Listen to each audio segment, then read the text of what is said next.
I keep going over my time limit trying to get all this information out. So if I sound rushed, it's because it's vital and I don't want to do a part 2. And if I sound pissed off, it's because I am. I'm doing this video in response to a lot of the questions that we've received regarding astral projection and the dark entities that many of you encounter there. They threaten you, they scare you, they attack you, whatever. Here's the reason. There is a dark magnetic manifesting force that exists in this world. And part of the path to true wisdom is to understand that it is working with this entity that you either set yourself free from it forever or you enslave yourself to it. There's the right-hand path and there's the left-hand path. And the Rider-Waite Tarot deck holds all the correct symbolism. Do not fall into the Aleister Crowley deck. It is a deck that is meant to enslave you. He was nothing more than a puppet for the entities that he contacted and for the Illuminati. If this pisses you off, I don't care. Fuck you. So, let me explain what I mean by this. This entity, I cannot speak its name, but it is not the Christian devil, although the Christian devil is based off this entity, and the Christian religion itself is a gigantic hoax, except for the Christ energy, which is the inner sun, which is the light and the truth and all these things that are in you anyways, and you have to set free for yourself. The second coming is when the rest of you wake up and become Christ. He's not coming back, ever. It's you who must become him. Wake up. So, this entity helps manifest the world. He's the physical ruler of the world in that he can make sure, he or she, it doesn't matter what it is, it makes sure that you can receive wealth, women, and all luxuries of the physical senses for a price. It'll enslave you. It'll use you in its army of little builders when you're done. However, you can approach it and you can say, you don't own me, but I'm going to use your builders to build a world of freedom. And I know it sounds bizarre, and I know it sounds counterintuitive, but it is how this works. You either go to it and tell it you are not its slave, or it enslaves you through silence, because silence is consent. If you do not tell it you are not its slave, it'll assume that you are. Now here's the big ruse. The Illuminati, through walking the left-hand path, has decided that they are going to try to prolong their lives, get as much wealth, as much power as they want, and basically rule you as kings. You are slaves. The reptilian agenda also, these beings are fully aware of this entity, which is not just on this world, but in all the universe, and have chosen to work with it at their inception of their race, which is, I don't know how many eons old. It is what they do, it is what they've chosen, and they are masters of it. And they have come to this world, they have taught the Illuminati, and the Illuminati are continuing on with their tradition here as their human servants. They believe that when the reptiles come to power, that they will be above human, and everything else, which is us, will be their slaves and their food.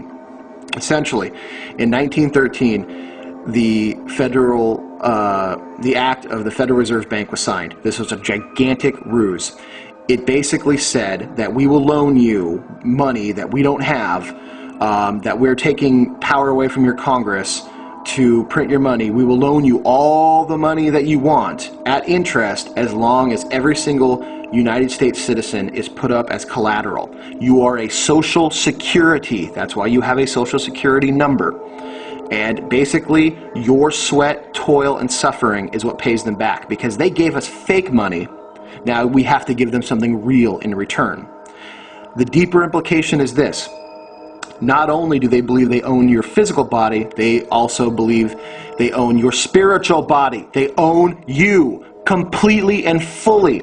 So that is why when you awake on the astral plane, there are many, many times dark entities there to scare you away from it, because the astral world is a powerful, liberating experience, and it shows you the gigantic, unlimited potential that you have. That by you taking personal responsibility for you, you can untap unlimited potential for yourself. The Illuminati does not want you to know that, because the smaller, weaker, more fearful you are, the easier it is to keep you docile and a slave. So, what this means is they also believe that by trading your soul for theirs, when they die, they don't have to go serve the entity, their dark master, that they have signed the Faustian or contract with. They are trading you for their souls. That's why most Faustian contracts say, well, you have to get 8 people to sign their souls over for it to be enacted. It's a clause. They say, we'll give you 8 for mine. And unless you know this, and unless you say to this entity and you scream it to the astral worlds, I am mine and mine alone, then guess what? This entity, through your silence, takes it as consent that you agree to the terms of a contract you never signed. That's why contracts have such power. That's why all entities have always said, do you agree to this? It's a working contract. As above, so below. Do you think corporations just sort of manifested because some guy thought it was a good idea? Yes, kind of. But these entities have been using the ideas of corporation and contracts since the dawn of all existence, because it works. And as above, it filtered down and became like below, or below here. It manifested into reality. That's why they use these things. It is a scary, scary thing, but it's time that people woke up to it and were aware of it. And I am giving stuff out that is been considered secret for so long that just to speak of it in older secret societies would have probably had me kicked out or killed. But it is now time for you to understand this. This isn't the first time that this has been done. The Aztecs did it. The old kings and queens of England did it through pledging. It's an old practice, and it's something that they will continue to do. They did give people the way out. Christianity claimed that through embracing Jesus that you would go to heaven.